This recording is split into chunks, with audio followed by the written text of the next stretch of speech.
नमस्कार, मी तुळशीदास भोईटे. पुढारी news open forum, जिथं पुढारी बोलतात, ब्रेकिंग देतात. दर आठवड्याला ओपन फोरममध्ये महाराष्ट्रातील विविध क्षेत्रातील त्या क्षेत्रांचे पुढारी येतात. राजकीय पुढारी असतात, प्रशासकीय क्षेत्रातील असतात, इतरही क्षेत्रातील असतात. जे पुढारी येतात ते मोकळेपणानं बोलतात. पुढारी न्यूजची टीम त्यांना सरळ स्पष्ट प्रश्न विचारते. अपेक्षा असते त्यांनीही बेधडक उत्तरं द्यावी. अर्थात ते पुढाऱ्यांवरच अवलंबून असतं. आज ज्या अवघ्या महाराष्ट्राला प्रश्न विचारतात, महाराष्ट्रातील विद्यार्थ्यांना प्रश्न विचारणारी प्रश्नपत्रिका ज्यांचा विभाग तयार करतो, ते महाराष्ट्राचे कॅबिनेट मंत्री, शिक्षण मंत्री आणि शिवसेनेचे ज्येष्ठ नेते दीपक केसरकर हे आपल्यासोबत आहेत. दीपकजी, ओपन फोरममध्ये तुमचं स्वागत. तुमचा स्वभाव तसा खूपच मोकळेपणानं बोलण्याचा आहे. म्हणजे कोकणात फार दोन वेगळ्या टोकाच्या संस्कृती अगदी बाजूबाजूला आम्ही पाहतो तळ कोकणात. दीपकजी, पहिला प्रश्न हाच आहे, नेमकं काय अवघ्या महाराष्ट्राच्या मनातला प्रश्न आहे की ती पारंपरिक कोकणातील राडेबाजी खरोखरच आता संपली आहे? दीपक केसरकर आणि नारायण राणे किंवा राणे कुटुंब यांचं मनोमिलन झालेलं आहे महायुतीमध्ये, की ते वरून दोस्ती राजकारण आहे, वरून दोस्ती आतून कुस्ती तशीच आहे? दीपकजी, पहिलाच प्रश्न. एकेकाळी सिंधुदुर्ग जिल्हा हा सेन्सिटिव्ह डिस्ट्रिक्टमध्ये येत होता इलेक्शन कमिशनच्या दृष्टीने सुद्धा. आता त्याच्यातून तो वगळण्यात आलेला आहे. याचा अर्थ स्पष्ट आहे की स्टाईल ऑफ फंक्शनिंग जी असते ती बदलली पाहिजे. हा माझा मुद्दा होता. कुठलाही मुद्दा हा मुद्दा म्हणून मांडला पाहिजे, गुद्द्यावर कोणी येता कामा नये. आणि ते घडलं सिंधुदुर्गमध्ये. एवढ्यापुरता तो संघर्ष मर्यादित होता. त्याच्यामुळे हा संघर्ष निश्चितपणे संपलेला आहे. आणि नेमकं ह्या वागण्याच्या सूचना ह्या आपण खालच्या कार्यकर्त्यांना द्यायला लागतो, तशा त्या दिल्या गेल्या याची मला खात्री आहे. म्हणजे मगाशी मी म्हणालो ना तुम्हाला की शिक्षण मंत्री आहेत, जे महाराष्ट्राला प्रश्न विचारणाऱ्या खात्याचे प्रमुख आहेत. जे प्रश्न विचारतात त्यांना उत्तरही माहीत असतात. आताच्या उत्तरातून कळलं असेलच. दीपकजी, तुम्ही आत्ता म्हणालात की स्टाईल ऑफ फंक्शनिंग खरोखरच विचार करण्यासारखा मुद्दा आहे. वाटतंय तुम्हाला प्रत्यक्ष तसं घडेल? खालच्या थरामध्ये जिथं प्रत्यक्षात रक्तचरित्रम होतं, कोकणासारख्या सुंदर, म्हणजे धर्तीवरचा स्वर्ग, केरळ काय हो, कोकण कुठं आपलं मागे आहे, त्या कोकणाला सुद्धा गालबोट लागेल त्या सौंदर्याला, असं घडायचं ते खरोखर थांबेल? आता सेन्सिटिव्ह नाही इलेक्शन कमिशनच्या दृष्टीनं, तसं प्रत्यक्षात घडेल? 100% हे घडलेलं आहे. आणि त्याच्याचमुळे टुरिस्ट फ्लो सुद्धा कोकणातला वाढलेला आहे. शेवटी जिथं शांतता असते तिथं समृद्धी येते. आणि आपण गोव्याचा एवढा मोठा पर्यटनाचा विकास झाला याचं कारण बघा की त्या ठिकाणी रस्ता रोको होत नाहीत, त्या ठिकाणी आंदोलनं होत नाहीत, त्या ठिकाणी पर्यटकांना चांगली वागणूक मिळते. कोकणाचा हा स्थायी भाव आहे की आलेल्या प्रत्येकाचं स्वागत हे घरच्या माणसासारखं करायचं. आणि तो स्थायी भाव असतानाच कुठेतरी राजकीय संघर्ष झाले, त्याच्या बातम्या आल्या किंवा त्याचा थेट परिणाम हा अर्थव्यवस्थेवर होत असतो. आणि म्हणून हे घडलेलं आहे, ही वस्तुस्थिती आहे. आणि मला असं वाटतं की आपण केवळ इलेक्शन कमिशन पुरता विचार करूया नको. प्रत्यक्षात जरी आपण रोजच्या रोज बघत असतो कोकणामध्ये काय घडतंय, तर एक जनतेचा संदेश होता की आम्हाला शांतता पाहिजे, आम्हाला राजकारण सुद्धा शांततेचं पाहिजे. आणि तो सर्वांनीच समजून घेतलाय आणि त्याच्यावर अंमलबजावणी झालेली आहे. आणि त्याच्यामुळे शांत आणि सुंदर कोकण हे नेहमीच शांत राहणार आहे. खरोखर तसंच व्हावं, कारण कोकणची माणसं कशी साधी बोळी. आमच्या विठोबा सावंत हसतात आहे, त्यांना कदाचित काही लोकांचा बेरकीपणाही आठवत असेल, ते विचारतीलच. मात्र सर्वात पुढचा आणखी एक महत्त्वाचा प्रश्न आहे. तो प्रश्न आहे आता जो आज जे अपेक्षित आहे, लोकसभा निवडणूक, जागा वाटप. शिंदेंच्या नेतृत्वाखाली तुमच्यासारखे ज्येष्ठ नेते, शिवसेनेचे ज्येष्ठ नेते, आमदार, खासदार वेगळे झाले. आता जे जागा वाटप होतंय, काय वाटतंय तुम्हाला? शिंदेंच्या शिवसेनेला योग्य वाटा मिळेल की घाटा होईल? अनेकदा म्हटलं जातं की भाजपसोबत जे गेले त्यांचं काही खरं नसतं. जोपर्यंत सोबत नाही आले तोपर्यंत वेलकम वेलकम, आणि नंतर मग बसा कोपऱ्यात. नेमकं काय घडतंय? बघा, इथं आपल्याला लक्षात घेतलं पाहिजे की बाळासाहेबांचं स्वप्न होतं की एका शिवसैनिकाने मुख्यमंत्री व्हावं, आणि ते घडवण्यामध्ये भाजपचा मोठा वाटा होता, आणि विशेषतः मोदी साहेबांचा. हे इलेक्शन आमचं इलेक्शन नाही, हे देशाचं इलेक्शन आहे. आणि नेतृत्व कोणी करावं, तर याचं मॅन्डेट हे जनता भारताची देणार आहे. त्याच्यामुळे आजची निवडणूक ही कुठल्याही पक्षाच्या संदर्भातली नाही, तर ती भारताच्या नेतृत्वाच्या संदर्भातली आहे की ज्या नेतृत्वाने एका उंचीवर देशाला नेलं, त्या नेतृत्वाच्या संदर्भातला जनकौल हा या निवडणुकातून होणार आहे. त्याच्यामुळे या निवडणुकीमध्ये आम्ही आमचं पूर्णपणे मन हे मोकळं ठेवलेलं आहे. ते शिंदेसाहेब असतील, ते अजितदादा असतील, आणि आपल्याला मोदी साहेबांना पुन्हा एकदा पंतप्रधान बनवायचं आहे, हे एकमेव उद्दिष्ट घेऊन युती कार्यरत आहे. आणि बाळासाहेबांना जे जे अपेक्षित निर्णय होते ते मोदी साहेबांनी घेतलेले आहेत. मग ते 370 कलम असेल, त्या ठिकाणी अयोध्येमध्ये राम मंदिराची उभारणी असेल, आणि असे अनेक निर्णय की जे बाळासाहेबांना अभिप्रेत होते. ते म्हणायचे की मला 1 दिवसासाठी पंतप्रधान बनवा, मी हे निर्णय तुम्हाला घेऊन दाखवेन. हे निर्णय ज्या मोदी साहेबांनी घेतले त्यांच्या मागे महाराष्ट्राच्या जनतेने ठामपणे उभं राहण्याची आज गरज आहे. आणि एवढ्यापुरतं हे मर्यादित नाही, तर एक समृद्धी ही संपूर्ण देशाला येते आहे. आणि ज्या वेळेला आपण 5 ट्रिलियनची इकॉनॉमी वाढवण्याचं उद्दिष्ट ठेवतो, त्याच्यामध्ये महाराष्ट्राला 1 ट्रिलियनचं उद्दिष्ट पंतप्रधानांनी स्वतः म्हणून दिलं, आणि त्याच्यासाठी इन्व्हेस्टमेंट केली महाराष्ट्रामध्ये, हे कोणच विसरू शकणार नाही. आणि त्याच्यामुळे जे लोक केवळ बातम्या पेरत असतात की महाराष्ट्रामधली गुंतवणूक दुसरीकडे चालली वगैरे अशा स्वरूपाच्या, त्यांना एका अर्थाने हा धडा आहे की महाराष्ट्राच्या विकासाशी कोणीही मॅच करू शकत नाही. आपल्याला ते इन्फ्रास्ट्रक्चर आपलं तयार होतंय, आणि निश्चितपणे महाराष्ट्र हा नेहमीच त्याच्या नावाचमध्येच महा आहे. आणि त्याच्यामुळे ज्या ज्या वेळेला हिमालयाला गरज असते त्यावेळेला सह्याद्री धावून जातो. हे आज सुद्धा तुम्हा आम्हाला सर्वांनाच दाखवून द्यायला लागेल. नाही, घडतंय असं आहे. पण केसरकरजी, मान्य करूया, विरोधक आहेत, आरोप करणार, तुम्ही म्हणता तसं सातत्य असतं त्यांच्या आरोपांमध्ये. मात्र एक सातत्य तिथंही दिसतं की महाराष्ट्रातून गुजरातकडे जाणारा, मग तो महामार्ग असेल, मग तो बुलेट ट्रेनचा मार्ग असेल. आत्ताच काल बातमी वाचली मी, गुजरातच्या एका हँडलनं ट्विट एक्स पोस्ट केली होती. त्यांनी असं म्हटलेलं की ज्या नव्या वंदे भारत सुरू झाल्या त्या कशा भरभरून 130% प्रतिसाद लाभतोय वगैरे वगैरे. घडतंय असं. मुंबईकडून गुजरातकडे जात आहे, महाराष्ट्राकडून गुजरातकडे जात आहे, उद्योग जातात आहे. महाराष्ट्रात नेमकं काय आलंय हे जरा तुम्ही मांडाल. तुमचं खातं नाही येते, मात्र तुमचा अभ्यास, तुमचं अनुभव, त्यातून तुम्ही सांगावं अशी अपेक्षा आहे. कारण हे घडताना दिसतंय, असे आरोप होतात आहे. मुख्यमंत्री एकनाथ शिंदे बोललेले की त्यांनी जर एवढं नेलंय तर आम्हाला महाशक्ती आणखी मोठं देईल. कधी घडणार तसं? मराठी माणसाच्या मनातला प्रश्न आहे हा. हे बघा, मला आपल्याला अत्यंत नम्रपणे सांगायचं आहे की प्रत्येक स्टेटमध्ये कॉम्पिटिशन चालू असते. ती महाराष्ट्र आणि गुजरातमध्ये सुद्धा चालू असणार. महाराष्ट्राबरोबरची जी राज्य आहे, उदाहरणार्थ कर्नाटक आहे, आंध्र प्रदेश आहे, वेगवेगळी राज्य आहे जी प्रोग्रेसिव्ह राज्य म्हणून ओळखली जातात.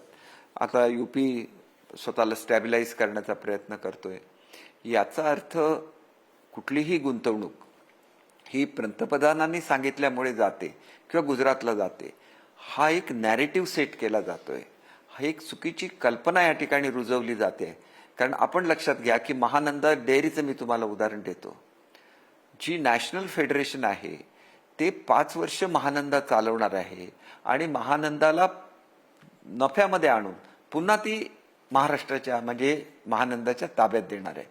मग खोटं काहीतरी बोलायचं की महानंदा सुद्धा गुजरातला आनंद दिली, असं बिलकुल नसतं. आपण एक गोष्ट लक्षात घेतली पाहिजे, ग्रीन हायड्रोजनमध्ये 1 नंबरची गुंतवणूक ही महाराष्ट्राला आहे. आणि मी तुम्हाला सांगितलं की 1 ट्रिलियन इकॉनॉमी करण्यासाठी केंद्र शासनाने जे जे महाराष्ट्राला द्यायचं होतं, पोर्टच्या विकसित करण्यासाठी जो झुकतं माप महाराष्ट्राला द्यायचं होतं, महाराष्ट्राला दिलेलं आहे. महाराष्ट्राचा स्वतःच्या काही डिफिकल्टीज आहेत ज्याच्यावर आपण मात करण्याची गरज आहे आणि आदरणीय शिंदेसाहेब आणि फडणवीस साहेब त्याच्यावर काम करतायत आणि ते म्हणजे विजेचे दर. आपण मोठ्या प्रमाणामध्ये सबसिडी ही शेतकऱ्यांना देतो आणि त्याचा बोजा हा आपल्या इंडस्ट्रीयल रेटवर येतो आणि ही एक गोष्ट सोडली तर महाराष्ट्रामध्ये कुठल्याही गोष्टीची कमतरता नाही. आपण ज्या प्रकारे उद्योगांना सवलती देतो त्याच्यामुळे सगळ्यात जास्त फॉरेन डायरेक्ट इन्व्हेस्टमेंट फक्त महाराष्ट्रामध्ये आहे.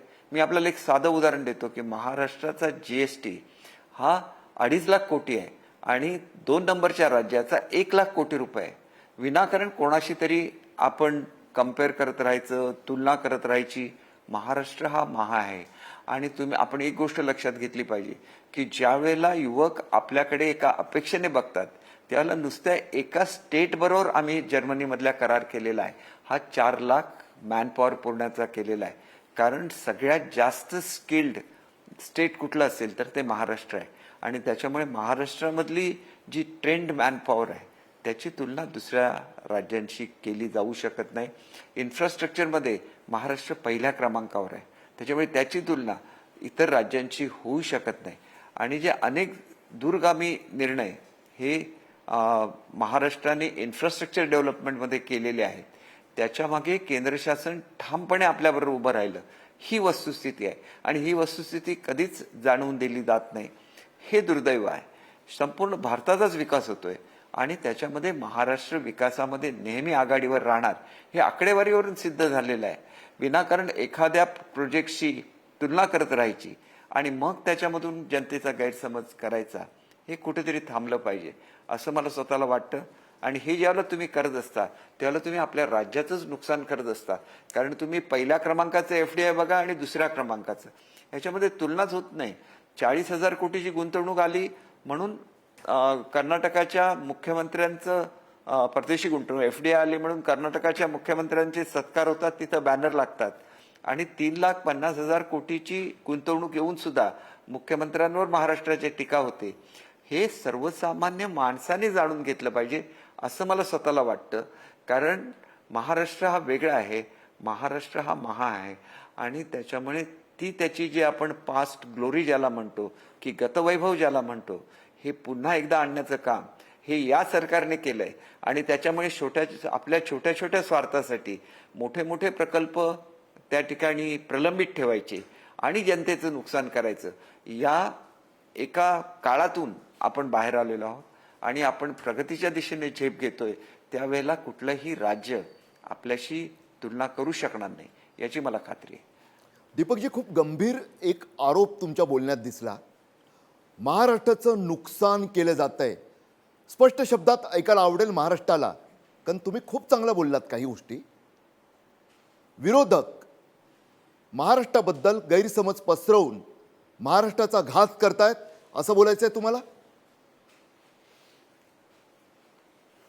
हे बघा, मी कोणावरही अशा तऱ्हेची टीका करत नाही, परंतु शेवटी तुम्ही ज्यावेळेला अशा तऱ्हेचे आरोप करता त्यावेळेला तुम्ही राज्यात येणाऱ्या गुंतवणूकदारांना एका तऱ्हेने त्यांचं मन दुसऱ्या राज्यांकडे वळवण्याचं काम करत असतात. याचा गांभीर्याने विचार हा विरोधकांनी करण्याची आवश्यकता आहे. महाराष्ट्र काय फक्त उद्योगामध्येच पुढे आहे का? कृषीमध्ये सुद्धा महाराष्ट्र सर्वात आघाडीवर आहे. मग असं आघाडीवर असेल आणि ती निसर्गावर मात करत, निसर्गावर तुम्हाला जर मात करायची असेल तर तुम्हाला एक विशिष्ट असं धोरण घ्यायला लागेल. आणि आज आपण जे पाटबंधाऱ्यांच्या जे धोरण घेतलंय त्यांनी महाराष्ट्राच्या ॲग्रिकल्चरचा, महाराष्ट्राच्या शेतीचा पूर्णपणे कायापालट होणार आहे. आणि ह्याच्याकडे कोणी लक्ष देत नाही, केवळ तक्रार करत राहायच्या. आज आपण केवढा प्रचंड प्रदेश हा इरिगेटेड करतोय, तेव्हा आपण धरणाच्या पाण्याखाली आणतोय. ही एक मोठी अचिव्हमेंट, हे एक मोठं ध्येय महाराष्ट्र साध्य करतोय. त्याच्यामुळे उद्योगाच्या माध्यमातून आपण मुलांना नोकऱ्या देऊ, परंतु शेतीच्या माध्यमातून आपण शेतकऱ्यांना सुखी करण्यासाठी दीर्घकालीन धोरण असलेलं महाराष्ट्र हे भारतातल्या मोजक्या राज्यापैकी एक आहे, याचा मला सार्थ अभिमान आहे. आणि म्हणून सातत्याने शेतकऱ्यांना खोटं काहीतरी सांगत राहायचं, त्यांची दिशाभूल करायची आणि मग जे अनेक उपक्रम महाराष्ट्रामध्ये राबवले जात आहेत त्याच्यामध्ये शेतीबरोबरच शेतीपूरक उद्योगाची जी मालिका महाराष्ट्रामध्ये उभारली जाते याच्याकडे कुठेतरी दुर्लक्ष करायचं की शेवटी नैसर्गिक आपत्ती येत राहते, त्याच्याशी झगडण्याएवढा महाराष्ट्रातला शेतकरी हा मजबूत आहे आणि त्याला ती मजबूती देण्याचं काम हे राज्य शासन करतं. ज्या ज्या वेळेला ज्या अडचणी येतात त्या वेळेला ते निर्णय घेतले जातात. केवळ घोषणा केली जात नाही तर शेतकऱ्यांपर्यंत पैसे सुद्धा पोहोचत असतात. परंतु काही प्रोसिजर्स असतात त्या फॉलो करायलाच लागतात. तुम्हाला पंचनामे करायलाच लागतात.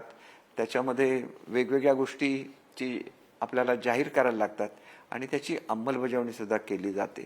आणि म्हणून मला असं वाटतं की येत्या 1-2 वर्षामध्ये कुठल्याही राज्याशी तुलना ही महाराष्ट्राची करता येणार नाही. एवढी प्रगती महाराष्ट्रामध्ये होते ही वस्तुस्थिती आहे. त्याच्यासाठी आवश्यक ते पायाभूत सुविधा महाराष्ट्रामध्ये उभारल्या जात आहेत ही वस्तुस्थिती आहे. आणि म्हणून एका वेगाने आपल्याला प्रगती करायची असेल तर आपल्याला सर्वांनाच राज्याचा अभिमान ठेवायला लागेल. राज्याबद्दल कुठलाही गैरसमज हा भारतामध्ये आणि परदेशामध्ये होणार नाही याची सुद्धा काळजी आपल्याला 100% घ्यायलाच लागेल. दीपकजी, तुमच्या बोलण्यात एक शब्द आला, वेगवान, वेग. महाराष्ट्रातील लाखो भावी शिक्षक दीपक केसरकर आज काय बोलणार? जसं पुढारी न्यूज ओपन फोरम जिथं पुढारी बोलतात, ब्रेकिंग देतात, तशी एक गुड न्यूज ब्रेकिंग म्हणून देणार का, याकडे त्यांचं लक्ष लागलं आहे. दीपकजी, प्रश्न अर्थातच माझ्या लाखो तरुण मित्रमैत्रिणींच्या भवितव्याचा, भावी शिक्षकांच्या भवितव्याचा. 50,000ची शिक्षक भरती करणार शिक्षण मंत्री म्हणून तुम्ही बोललेलात. नेमकं काय झालंय? कधी होणार ती भरती? एक टप्पा झाल्याचं कळतंय.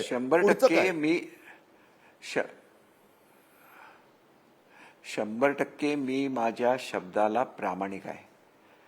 जेवढ्या प्रमाणामध्ये शिक्षक राखतात त्याच्या 80% आम्ही पहिल्या टप्प्यामध्ये जाहीर केलेले होते. त्याच्यापैकी 30,000च्या भरतीच्या जाहिराती दिलेल्या आहेत. काही प्रश्न असतात, हे तांत्रिक स्वरूपाचे प्रश्न असतात. उदाहरणार्थ आदिवासी भरती आहे ज्याला स्टे आहे. एका आदिवासी भागामध्येच 14,000 शिक्षकांची भरती होणार आहे आणि त्याच्यामुळे हा स्टे उठल्यानंतर ताबडतोब त्याची अंमलबजावणी करणार आहे. अनेक वेळेला रोस्टर हे महाराष्ट्रामधले व्यवस्थित चेक केले गेलेले नव्हते आणि त्याच्यामुळे जे प्रश्न निर्माण झालेले आहेत त्याच्यावर आम्ही मात केलेली आहे. परंतु कुठेही काही चूक झाली असेल तर कुठल्याही व्यक्ती समूहावर किंवा त्या जाती किंवा ते आदिवासी कोणावरही अन्याय होऊ नये म्हणून 10% जागा याच्यासाठी राखीव ठेवलेल्या आहेत. हे सगळे प्रश्न करत असताना मुळातच जर एक चूक जरी झाली तरी संपूर्ण भरतीला स्थगिती मिळते आणि शिक्षक त्याच्यापासून वंचित होतात. नुसतं शिक्षक वंचित होण्यापुरतं हे मर्यादित नाही, तर ज्या विद्यार्थ्यांना शिक्षणाचा अधिकार आहे ते विद्यार्थी याच्यापासून वंचित होतात. आणि त्याच्यामुळे जे निर्णय आम्ही शिक्षकांच्या बाबतीत घेतले, गेल्या अनेक वर्षामध्ये अशा तऱ्हेचे निर्णय घेतले गेले नाहीत. शिक्षकांचे प्रश्न सोडवले पाहिजेत. याच्यासाठी खाजगी जवळजवळ 61,000 शिक्षकांना मूळ प्रवाहामध्ये म्हणजे ज्याला आपण अनुदानित शाळांच्या आपण आणलं, केंद्रप्रमुखाच्या भरत्या केल्या, आपण शिक्षक सेवकांचे पगार वाढवले. एकंदरीतच येत्या वर्षामध्ये तुम्हाला कायापालट झालेला दिसेल. आणि जे काय आज म्हटलं जातं की शाळा बंद केल्या जाणार, अजिबात शाळा बंद केल्या जाणार नाही. ग्रामीण भागामधल्या उलट्या शाळांची संख्या वाढणार आहे.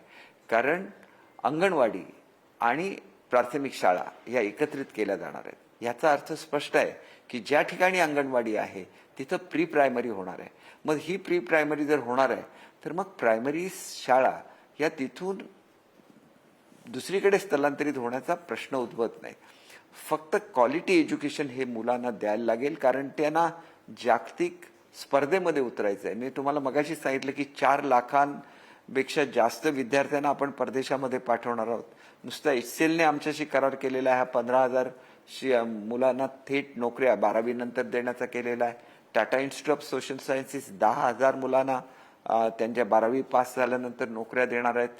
एक गोष्ट लक्षात घेतली पाहिजे, प्रत्येक मुलगा डॉक्टर, इंजिनियर बनू शकत नाही, चार्टर्ड अकाउंटंट बनू शकत नाही. त्यांनी आपलं कार्यक्षेत्र निवडलं पाहिजे, आपल्या जीवनामध्ये यशस्वी झालं पाहिजे आणि त्याच्यासाठी व्यावसायिक शिक्षण हे शालेय शिक्षणामध्ये येत आहे. आम्ही वेगवेगळ्या आंतरराष्ट्रीय भाषा या मुलांना शिकवण्याची व्यवस्था केलेली आहे. आणि नुसतं हे करून दाखवलं नाही, तर महाराष्ट्राने जर्मनीमधल्या बेडन व्हिटनबर्ग बरोबर करार केला. त्यांची शिक्षण पद्धतीमधलं जे व्यावसायिक शिक्षण आहे हे आपल्या शिक्षणामध्ये आणण्याचा निर्णय घेतला. आणि त्याच्याच बरोबर 4 लाख नोकऱ्या ह्या सुद्धा महाराष्ट्रातल्या मुलांना मिळण्याची व्यवस्था या निमित्ताने केलेली आहे. हे सगळं घडतंय कारण आम्हाला चिंता आमच्या मुलांची आहे, आमच्या युवकांची आहे. आणि म्हणून हे करणारं जे राज्य आहे, हे आपण एका देशापुरतं केलं का? आज आमचे skill development minister Mangal Prabhat Lodha आहेत, त्यांनी जवळजवळ प्रत्येक देशाचे, हे जे का आम्ही एक एक्झाम्पल सेट केलं, प्रत्येक देशाशी हे मॅनपॉवरच्या बाबतली आपली MOUs होत आहेत, करार होत आहेत. आणि हे सगळ्या मागे एक प्रेरणा आहे ती मोदी साहेबांची आहे. आज ज्या प्रकारे भारतीयांना जगभरामध्ये किंमत मिळते, वेगवेगळे करार वेगवेगळ्या देशांशी झालेले आहेत, याचा थेट परिणाम हे गुंतवणूक तर येणारच, भारतामध्ये नोकऱ्या निर्माण होणारच, पण जगभरातली लोक हे एक तरुण देश म्हणून भारताकडे बघतायत. असा तरुण देश की ज्याच्यामधली मुलं ही सगळ्या प्रत्येकाचा आदर ठेवणारी मुलं आहेत, त्यांच्याकडे आवश्यक ते ज्ञान आहे आणि त्याच्यामुळे ही मुलं आमच्या देशाला अधिक मदत करू शकतील, ही भावना जगभरामध्ये निर्माण करण्याचं काम आदरणीय मोदी साहेबांनी केलं. आणि केवळ ही भावना निर्माण करून ते थांबले नाहीत, तर स्किल डेव्हलपमेंटची एक मोठी चळवळ त्यांनी भारतामध्ये उभी केली. आणि आज महाराष्ट्र याच्यामध्ये आघाडीवर आहे.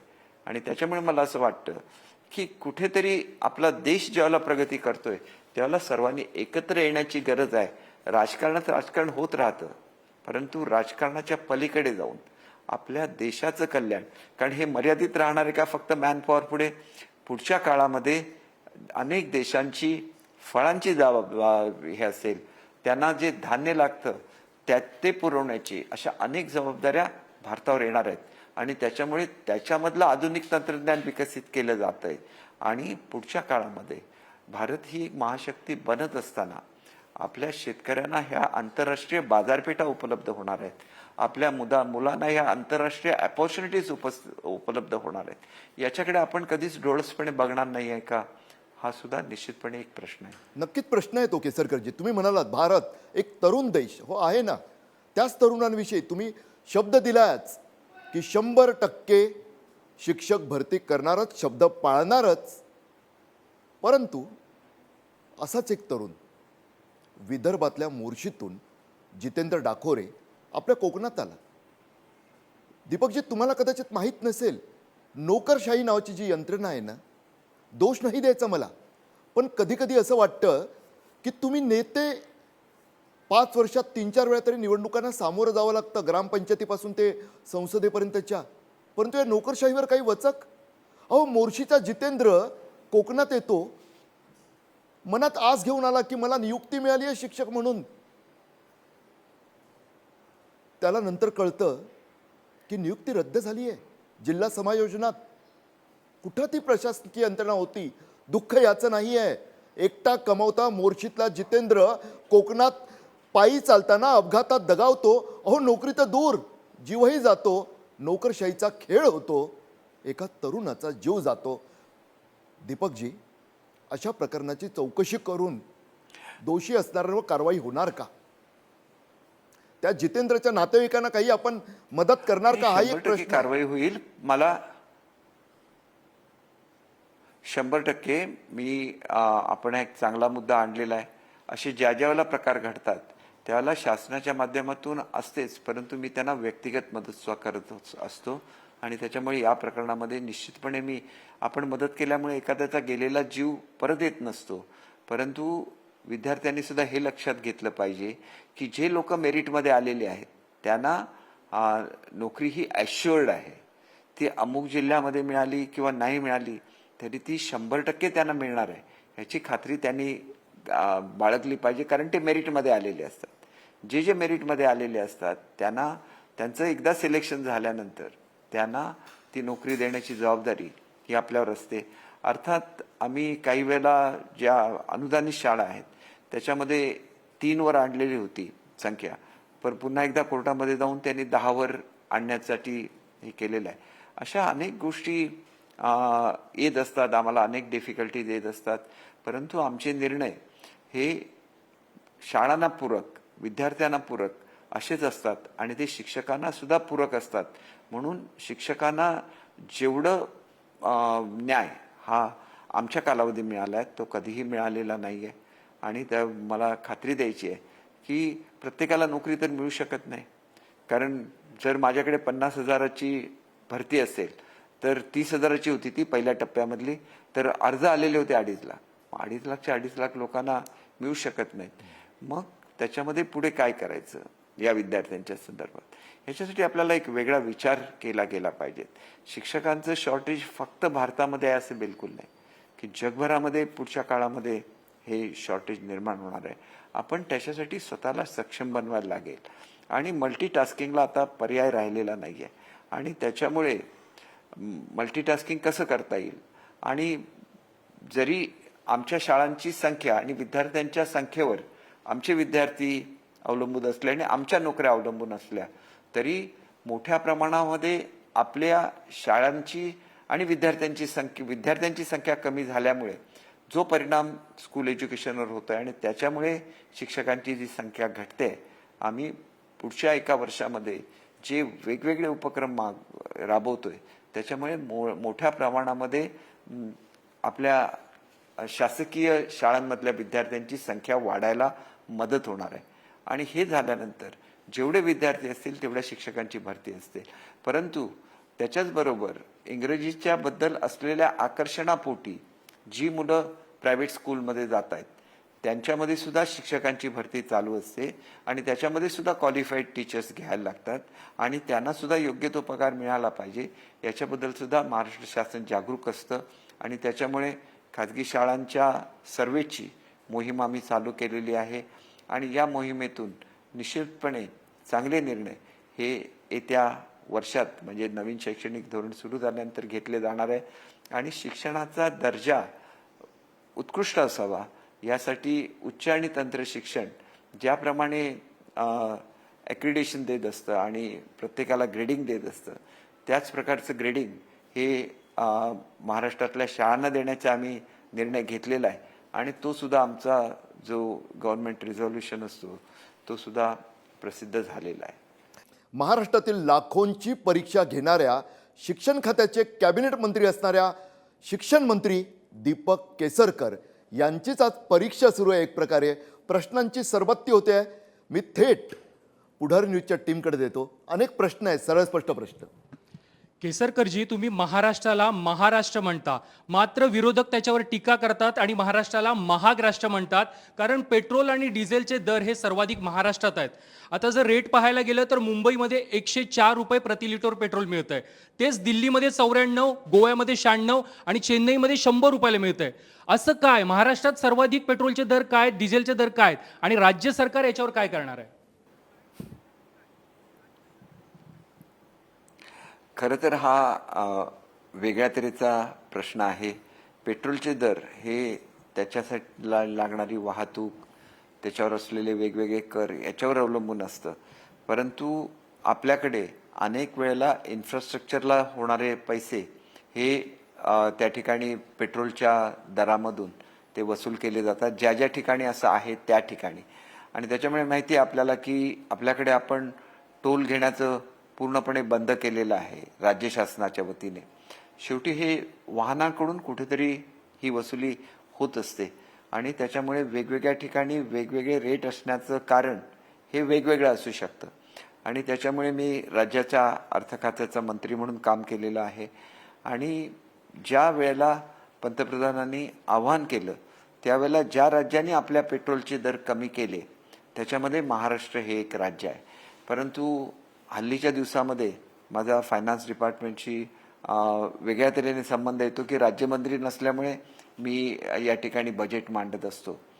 निश्चितपणे पेट्रोलचे दर हे गोव्यासारख्या राज्याशी आपल्याला तुलना करता येणार नाही. आपल्याला माहिती आहे की त्यांनी पूर्णच पेट्रोलवरचा दर कमी केलेला होता आणि त्याच्यामुळे काही वेळेला आपण चीप पॉप्युलॅरिटी म्हणून सुद्धा ते करू शकतो, परंतु मग ते राज्य टिकत नाही. त्या राज्याची अर्थव्यवस्था ढासळते आणि त्याच्यामुळे याचा विचार हा वेगळ्या तऱ्हेने करण्याची आवश्यकता आहे असं मला स्वतःला वाटतं. कारण हे जे कर आहेत फक्त मद्य आणि पेट्रोल हे 2 अधिकार राज्यांकडे का ठेवले, तर राज्य वेगवेगळ्या ज्यावेळेला स्कीम करत असतात त्यावेळेला त्याच्याशी थेट या 2 गोष्टींचा संबंध येत असतो. त्याच्यामुळे हे अजूनही दर ठरवण्याचे अधिकार हे म्हणजे टॅक्स ठरवण्याचे अधिकार हे राज्यांकडे आहेत. जी जागा वाटपासंदर्भातला आणखी एक माझा प्रश्न असा होता की मवियामध्ये ठाकरे हे 23 जागांसाठी अडून बसलेले आहेत, मात्र महायुतीमध्ये शिंदेनी किती जागा मागितल्या आहेत, शिंदे किती जागांवर लढणार आहेत याबाबत अद्यापही स्पष्टता नाही आहे. अशी माहिती येते की शिंदे गटाला फक्त 11 जागा मिळणार आहेत. याचा अर्थ असा घ्यायचा का की महायुतीमध्ये शिंदेची बार्गेनिंग पॉवर चालत नाही आहे, भाजप जेवढ्या जागा देईल तेवढ्या शिंदे गटाला लढाव्या लागणार आहेत, असा अर्थ घ्यायचा का? नाही, बिलकुल नाही. तुम्ही किती जागा घेता याच्यापेक्षा तुम्ही किती जागा जिंकता याला फार महत्व असतं. आणि त्याच्यामुळे आताच्या परिस्थितीमध्ये इलेक्टिव्ह मेरिट हा सगळ्यात मोठा क्रायटेरिया आम्ही युतीसाठी ठेवलेला आहे. आणि त्याच्यामुळे कुठल्याही परिस्थितीमध्ये आम्हाला कमी जागा मिळणार असं आपण गृहीत धरण्याचं कुठलंही कारण नाही आहे. आवश्यक तेवढ्या जागा मिळणार, परंतु सर्वच्या सर्व जागा ज्या मिळालेल्या आहेत त्या आपल्याला निवडून सुद्धा आणायला लागतील. कारण एक खूप मोठी लढाई, मगाशीच मी सुरुवातीलाच म्हटलं की ही देशाची लढाई आहे आणि ह्या देशाच्या लढाईमध्ये आमच्या स्वार्थापेक्षा आम्हाला मोदी साहेबांना पुन्हा एकदा पंतप्रधान बसवणं ही काळाची गरज आहे. आणि आपल्याला माहिती आहे की एकेकाळी शिवसेना हा मोठा भाऊ होता. एक जागेसाठी युती तोडली आणि भाजप आणि शिवसेना वेगवेगळी झाली.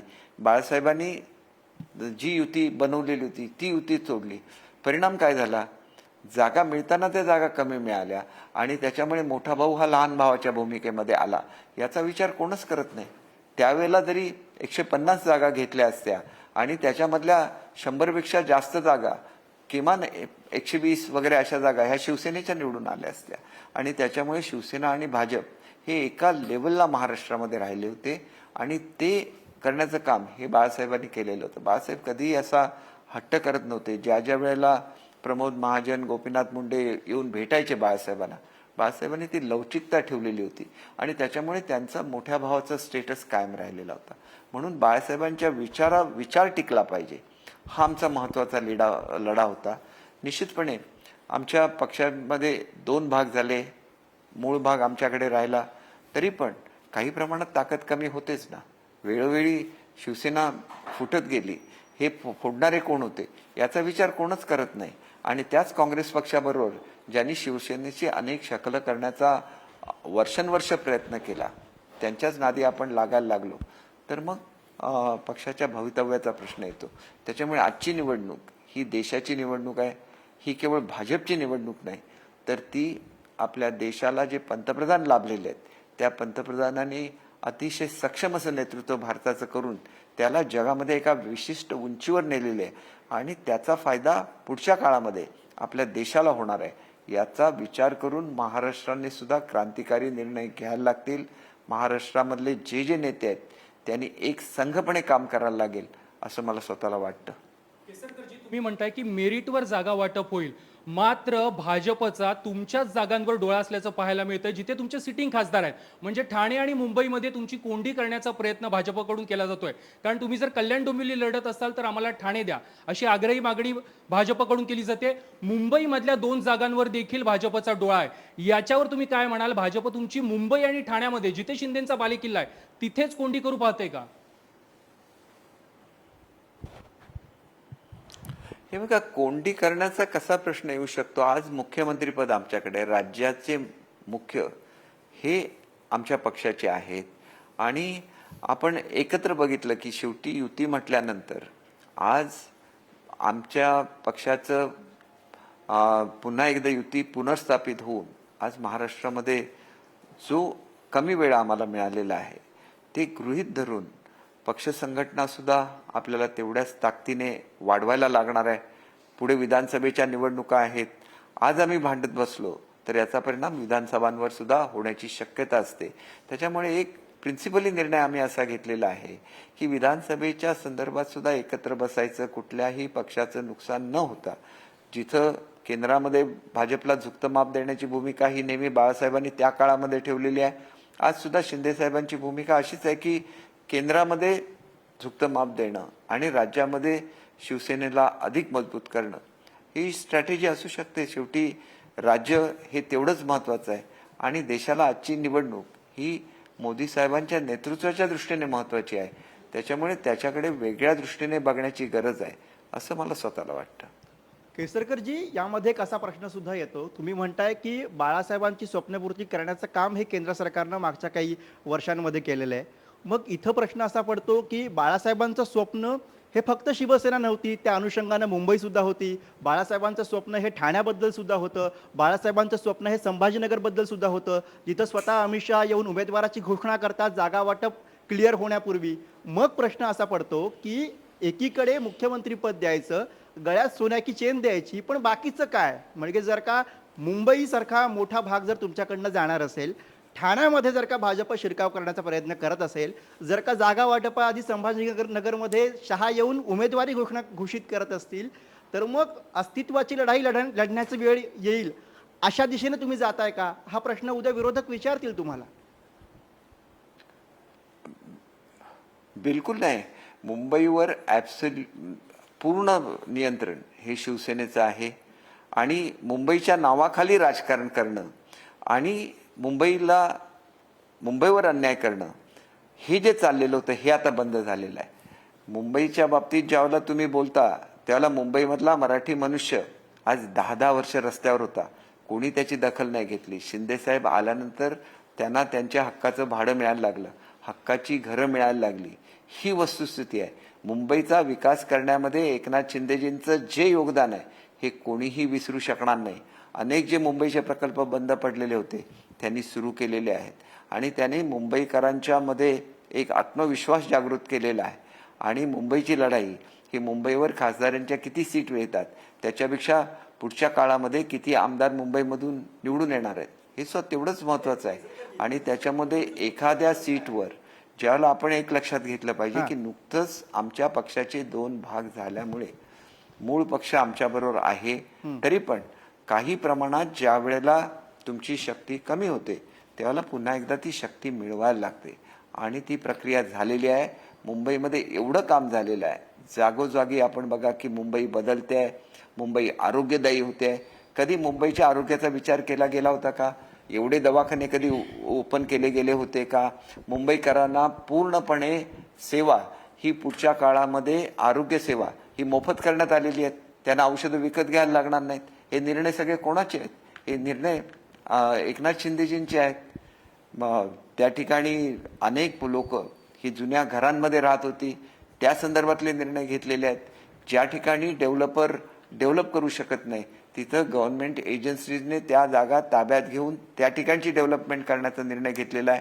आणि अतिशय महत्वाचा जो निर्णय घेतलेला आहे तो म्हणजे महापालिकेने स्वतःच्या प्रॉपर्टी स्वतः डेव्हलप करायच्या, त्याच्यामधल्या लोकांना न्याय द्यायचा आणि त्यांनी आर्थिकदृष्ट्या सक्षम सुद्धा व्हायचं.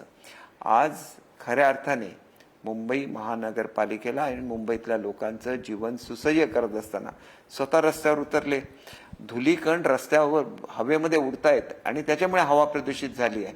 हे संपूर्ण ह्याच्यावर नियंत्रण नाही केसरकरजी, मुंबईचे पालकमंत्री म्हणून पुढच्या काळामध्ये आपण बघा नाही मुंबईचे पालकमंत्री म्हणून तुम्ही बोलताय हे मान्य, पण त्याच मुंबई शहरामध्ये जो दक्षिण मुंबईचा मतदारसंघ येतो, जो शिवसेनेचा बालेकिल्ला राहिलेला आहे, मागच्या वेळेला तुमचा उमेदवार तिथनं लढला, निवडून आला, अशा परिस्थितीमध्ये सुद्धा मग तुम्हाला का नाही वाटत आहे की माझगावचे लोक असतील, गिरगावचे लोक असतील, लालबाग परळ असेल, शिवडी असेल, इकडचे लोक तुमच्या पाठीशी उभे राहतील असं तुम्हाला मुळात का नाही वाटत आहे? आणि त्यातनं तुम्ही भाजपसाठी ही सीट सोडणार आहेत का? असं तुम्ही आज का गृहीत धरता की आम्ही भाजपसाठी सीट सोडणार आहे? सोडणार आहात का? सोडणार आहात का? आग्रह हा मराठी माणसासाठी असतो. बघा, आपण एक गोष्ट गल्लत करतायत आपण पक्षाची.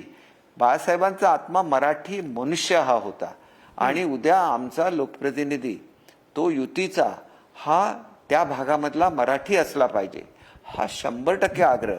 आणि मग तो कुठल्या पक्षाचा असेल हे एकत्र बसून सर्व ठरवतील, परंतु मराठी मनुष्य मुंबईमध्ये टिकला पाहिजे हा विचार सर्वात महत्वाचा आहे. आणि आमचा लढा हा त्या मराठी माणसासाठी आहे, कारण आम्ही बाळासाहेबांचे शिवसैनिक आहोत. तुम्ही वारंवार पंतप्रधान नरेंद्र मोदी यांच्या विकास कामांचं कौतुक करताय. मग अशा परिस्थितीमध्ये एक प्रश्न पडतो की आपल्या प्रांताचा विकास व्हावा, आपल्या प्रांतासाठी आपण काहीतरी करावं असं प्रत्येक लोकप्रतिनिधीला वाटत असतं. अशात कोकण प्रांताचा विकास करण्यासाठी खासदार म्हणून निवडून जाऊन पंतप्रधान नरेंद्र मोदी यांच्या मार्गदर्शनामध्ये थेट काम करणं ही गोष्ट तुम्हाला नकोशी का वाटते किंवा तुम्ही त्यासाठी इच्छुक का नसता, असा प्रश्न सामान्य मतदारांना पडणार आहे, आता कोकणवासियांना पडणार आहे. हे बघा, मला आपल्याला एवढंच सांगायचं आहे की कोकणासाठी पूर्वीचं 2.5 वर्षाचं सरकार होतं. कोकणाचा आत्मा काय असतो? काजू असतो, आंबा असतो. काजूच्या धोरणाला 2.5 वर्ष मान्यता दिलेली नव्हती, आम्ही ती दिलेली आहे. आणि कोकणाचा विकास होत असताना पर्यटनाच्या संदर्भातलं सर्वात मोठं झुकतं माप हे कोकणाला दिलेलं आहे.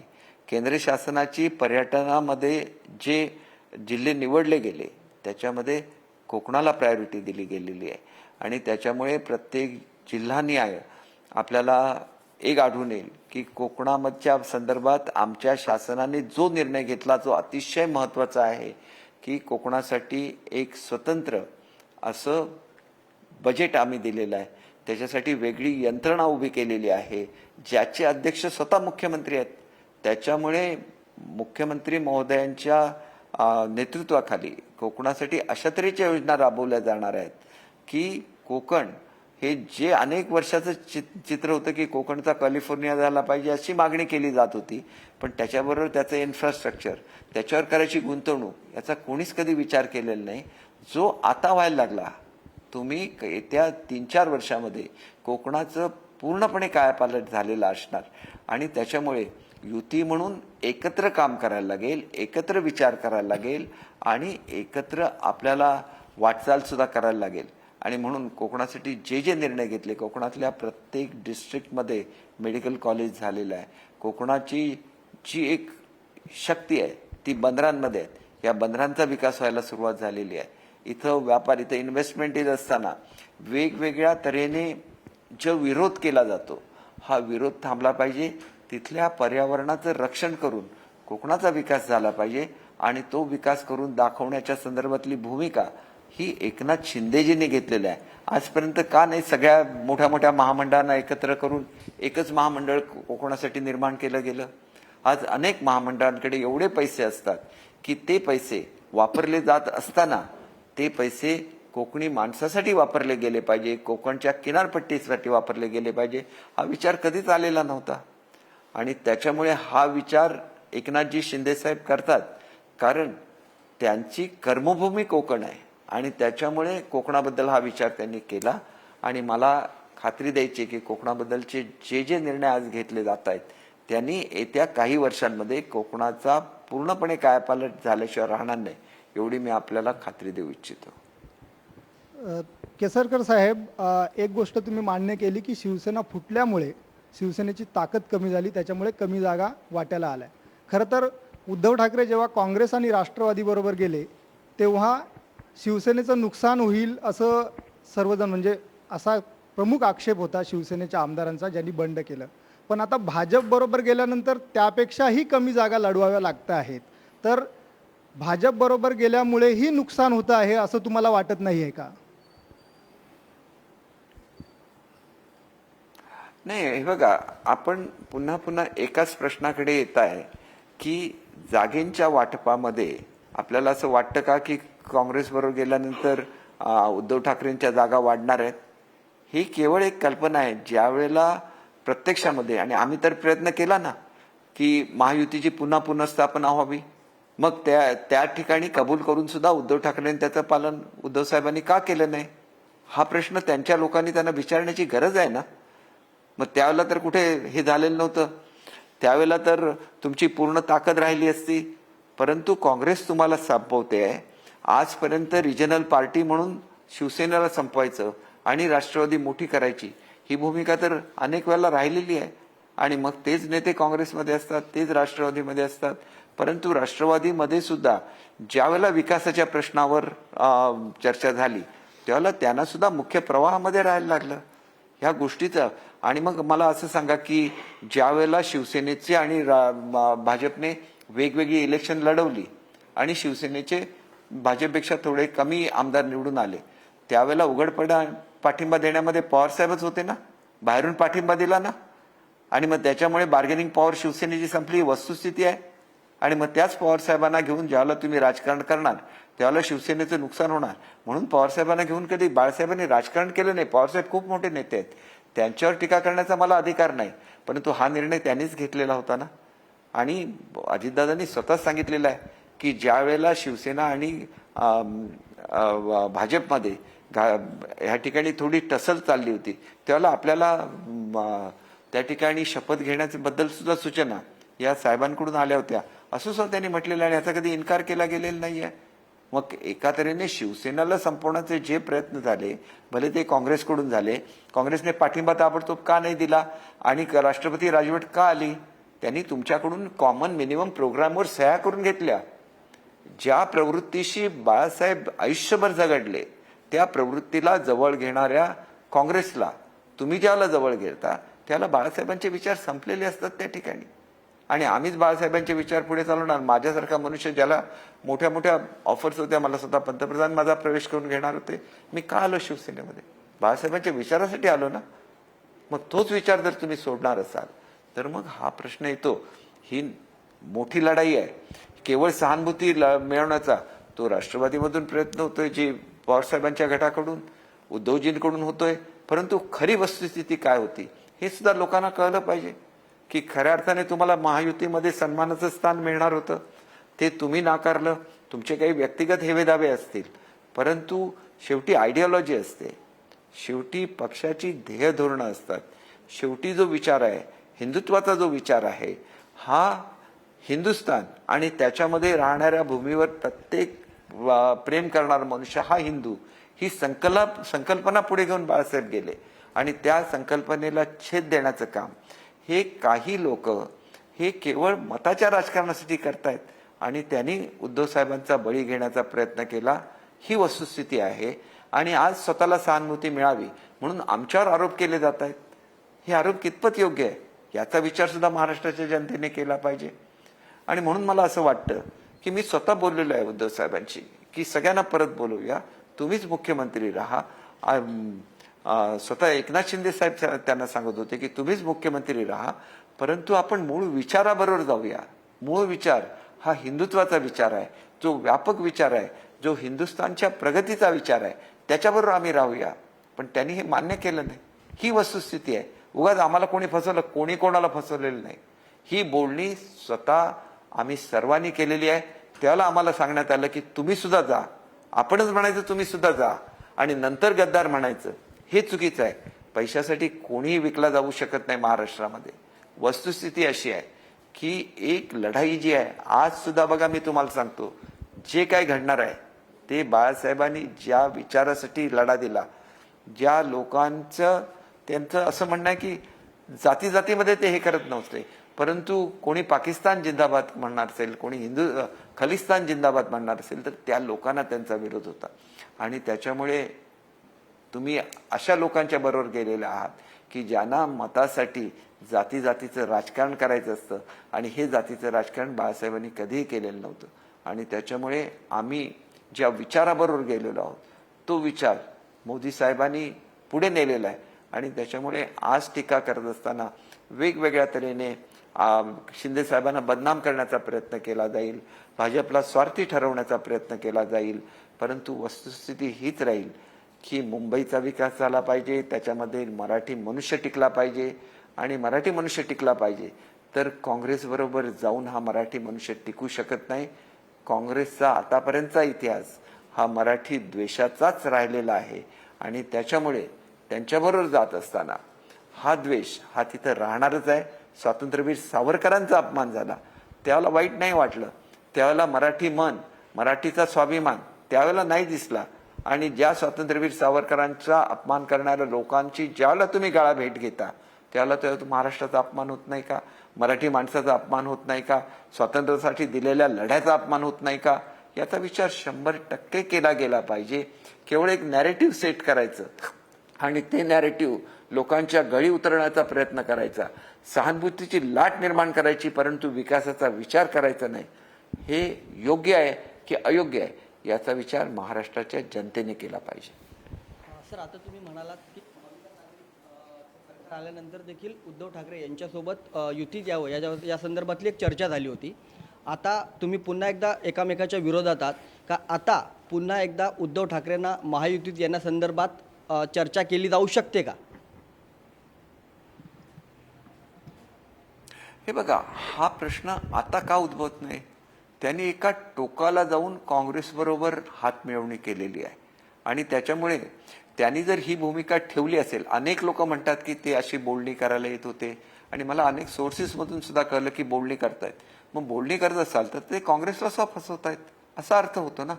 आणि त्याच्यामुळे त्यांच्याबद्दल आदर असल्यामुळे त्यांनी काय करावं हे मी त्यांना सांगणार नाही, परंतु एक ठाम भूमिका घेतली पाहिजे. महायुतीबरोबर जायचं असतं. आज त्यांना सुद्धा वाटत असेल की ह्या सगळ्या प्रवाहाबरोबर आम्ही जातोय, मग आम्ही आमच्या विचारापासून लांब जातोय, तर कधीतरी या प्रवाहाबरोबर यावं. पण त्याच्यासाठी कुठेतरी लवचिकता त्यांनी त्यावेळा घेण्याची गरज होती. ती वेळ आता टळून गेलेली आहे. आता युद्ध सुरू झालेलं आहे. हे युद्ध हे विचारांचं युद्ध आहे आणि हे महाराष्ट्राच्या विकासाचं सुद्धा युद्ध आहे आणि आम्ही ते युद्ध जिंकून दाखवणार याची मी आपल्याला 100% खात्री देतो. आणि महाराष्ट्राचं चित्र आमच्या महायुतीच्या काळामध्ये पूर्णपणे बदललेलं असेल. ती महायुतीच्या काळामध्ये महाराष्ट्राचं गतवैभव प्राप्त करून महाराष्ट्र ज्या लेवलला पूर्वीच्या काळामध्ये होत्या इतर राज्य कुठे असायची, हे चित्र पुन्हा एकदा महाराष्ट्राच्या बाबतीत उभं केलं जाईल आणि तो तेवढा विकास केला जाईल. अशाच तऱ्हेची ध्येय धोरणं ही शिंदे साहेब, फडणवीस साहेब आणि आता अजितदादा सुद्धा बरोबर आलेले आहेत. त्याच्यामुळे हे आम्ही करून दाखवू. दीपकजी, खूप मोठी ब्रेकिंग खरं तर तुम्ही दिलेली आहे. स्पष्ट शब्दात तुमची माहिती सांगा. तुम्ही आत्ताच म्हणालात उद्धव ठाकरे यांचं बोलणं सुरू आहे. नेमकं काय बोलणं सुरू आहे? काय माहिती आहे तुमच्याकडे? बोलणं बिलकुल चालू नाही, प्रयत्न चालू आहेत असं मी म्हटलेलं आहे. आपल्याला लक्षात घेतलं पाहिजे की हे प्रयत्न चालू असताना भाजपने कुठलाही रिस्पॉन्स दिलेला नाही आहे. ही वस्तुस्थिती आहे. आणि त्याच्यामुळे हे जे प्रयत्न करतात, हे प्रयत्न आता करण्यापेक्षा त्याच वेळेला ज्याला आम्ही सांगत होतो की आपण हिंदुत्वाच्या विचाराबरोबर जाऊया, आज हिंदुत्वापासून लांब गेलेले आहेत, ही वस्तुस्थिती आहे. आणि मग काँग्रेसने एकदा तरी हिंदुत्वाबद्दल बोलून दाखवून दे ना. आमचं काय म्हणणं नाही आहे. कारण हिंदुस्थान आणि पाकिस्तान हे का निर्माण झाले, तर ते एका विशिष्ट संघर्षातून निर्माण झालेले होते. आमच्या देशाने सर्व धर्म समभावाची भूमिका घेतली आणि आम्ही सगळ्यांना बरोबर घेऊन जातोय. याचा अर्थ असा होत नाही की आम्ही पाकिस्तान ज्या पद्धतीने वाटचाल करतोय त्या पद्धतीने आमची वाटचाल नाही आहे. आणि म्हणून भारताने आणि हिंदुस्थानाने जी दमदार वाटचाल केली त्याचं कौतुक आज पाकिस्तानामधली जनता करते आहे. पाक ऑक्युपाइड काश्मीरमधली लोक बोलतात की आम्हाला मोदी साहेबांसारखा दीपकजी, परत मी तुम्हाला भारतात आणतो. दीपकजी, थोडंसं लोकांना थांबवतो. प्रगती पाहिजे होती. थोडं मग थांबवतो. हा एक विजय नाही का हिंदुस्थानचा? हो, नक्कीच. तुम्हाला कॅबिनेटमध्ये जायचं. थोडंसं थांबवतो आणि परत तोच प्रश्न की उद्धव ठाकरे यांचे प्रयत्न जर पुढे जात असतील तर शिंदेची शिवसेना, तिचे नेते म्हणून तुम्ही पुढे उद्धव ठाकरेंचं महायुतीत बिलकुल स्वागत मला कराल सुद्धा का? कॅबिनेटला जायचंय. मी एका शब्दात आपल्याला उत्तर देतो, कारण मला कॅबिनेटला जायचंय. मी आपल्याला सांगतो की असे प्रयत्न केले तर ते प्रयत्न दोन्ही दगडावर पाय ठेवण्याचा प्रयत्न आहे. आणि मग त्याच्यामधून दुसरा अर्थ असा निघतो की आम्ही घेतलेला निर्णय योग्य होता, त्यांना त्यावेळेला तो निर्णय घेता आला नाही आणि म्हणून आता तो तसा प्रयत्न करत असतील तर ते संपूर्णपणे चुकीचं आहे. बाळासाहेब रोखठोक बोलायचे आणि योग्य तो निर्णय घ्यायचे. बाळासाहेबांनी हे कधी केलं नसतं, ते महायुती बरोबरच राहिले असते याची मला खात्री आहे. केसरकरजी, माझं शिक्षण हे सिंधुदुर्गातील जिल्हा परिषद शाळेमधून झालं आहे. पण आजची परिस्थिती जिल्हा परिषद शाळेंची पाहता पटसंख्या बरीच कमी झालेली दिसते आहे. आजच्या पिढीचा ओघ तसेच त्यांच्या पालकांचा ओघ हा इंग्रजी खाजगी शाळांकडे वाढलेला आहे. तर असं का होतं आहे आणि हे आदर्श शिक्षण पद्धती आहे का? तुम्हाला काय वाटतं? एक गोष्ट अशी आहे की आम्ही आता जे अनेक निर्णय घेतलेले आहेत त्याच्यामुळे विद्यार्थ्यांचा ओढा पुन्हा एकदा शालेय आपल्या गव्हर्नमेंट स्कूल्सकडे म्हणजे शासकीय शाळांकडे निश्चितपणे येणार आहे. परंतु त्याच्यामध्ये सुद्धा अडचण काय असते बघा, ज्यांना इंग्रजी धड बोलता सुद्धा येत नाही त्यांनी केवळ आम्ही इंग्रजीमध्ये डीएड झालोय म्हणून हट्ट धरायचा. मुलांना मराठीमध्ये शिकलीच पाहिजे आणि त्याच्याबरोबर त्यांना उत्कृष्ट इंग्रजी सुद्धा आल्या पाहिजे. याच्यासाठी आम्ही एक वेगळा निर्णय घेतलेला आहे आणि प्रत्येक केंद्र स्तराच्या शाळेमध्ये आम्ही सेमी इंग्लिश आणि आधुनिक दर्जाचं इंग्रजी, आधुनिक दर्जाच्या टेक्नॉलॉजीज ह्या सगळ्या आणतोय आणि त्याच्यामध्ये आर्टिफिशियल इंटेलिजन्स आहे, रोबोटिक्स आहे आणि हे सगळं ज्यावेळेला शिकवलं जाईल. याच्यामध्ये एक अडचण होती आणि ती मी आता दूर केलेली आहे. ती म्हणजे आमच्या शाळा ह्या फक्त 7वी पर्यंत होत्या, या शाळा 10वी पर्यंत करण्याचा निर्णय आम्ही घेतलेला आहे. केवळ माध्यमिक शाळांवर परिणाम होऊ नये म्हणून शासन जिथं कुठे कचरत होतं, शालेय शिक्षणामध्ये आमूलाग्र बदल करायचे, ते सगळे मी दूर केलेले आहेत. मी असं नाही, आमच्या शासनाने दूर केलेले आहेत. शालेय शिक्षणामध्ये कृषीचं बघा, कृषीकडे जाणाऱ्या लोकांची संख्या कमी झालेली होती. आज तुम्ही जर आधुनिक कृषी केली तर तुम्ही नोकरीपेक्षा कितीतरी जास्त पैसे कमवू शकता. ही वस्तुस्थिती लक्षात घेऊन आम्ही जे बदल करतोय त्याच्यामध्ये तुम्ही ज्या कोकणावर प्रेम करता त्या कोकणामधल्या शाळांची सुद्धा परिस्थिती तुम्हाला सुधारलेली आढळेल आणि आम्ही सुरुवातीच्या काळामध्ये ज्या केंद्र शाळा आहेत ह्या अत्यंत मजबूत करतोय आणि एखाद्या खाजगी शाळेच्या दर्जाच्या शाळा त्यांना आम्ही बनवणार आहे आणि हा सगळा बदल हा तुम्हाला येत्या शैक्षणिक वर्षामध्ये दिसणार आहे. धन्यवाद दीपकजी. तुम्हाला कॅबिनेटला जायचं आहे. आजच्या व्यग्र दिनक्रमातून वेळ काढून तुम्ही एवढा वेळ धन्यवाद. पुढारी न्यूजसाठी दिला. धन्यवाद. दीपक केसरकर एक मुरब्बी, अनुभवी नेते. कोकणातील लोकांना गजाली खूप आवडतात. अपेक्षा एवढीच आहे, शिक्षक भरती असो, शिक्षण खात्यासंबंधित प्रश्न असो, कोकणच्या विकासाचं आपल्या प्रत्येकाचं स्वप्न असतं, आपल्या राज्याच्या विकासाचं. त्यावरही ते बोलले. त्यांचं बोलणं हे ते म्हणाले तसं 100% प्रत्यक्षात यावं हीच अपेक्षा. नाही तर कोकणी माणसासाठी गजाली काही नव्या नाही आहेत. इथंच थांबूया. ओपन फोरममध्ये पुढारी येतात, ब्रेकिंग देतात. या कार्यक्रमाचा शेवट करताना पुढच्या भागांमध्येही अशाच प्रकारे सरळ स्पष्ट प्रश्न आणि बेधडक उत्तरांची मालिका घेऊन तुमच्यापर्यंत येत राहू. तुम्ही पाहत राहा पुढारी न्यूज, आवाज जनतेचा.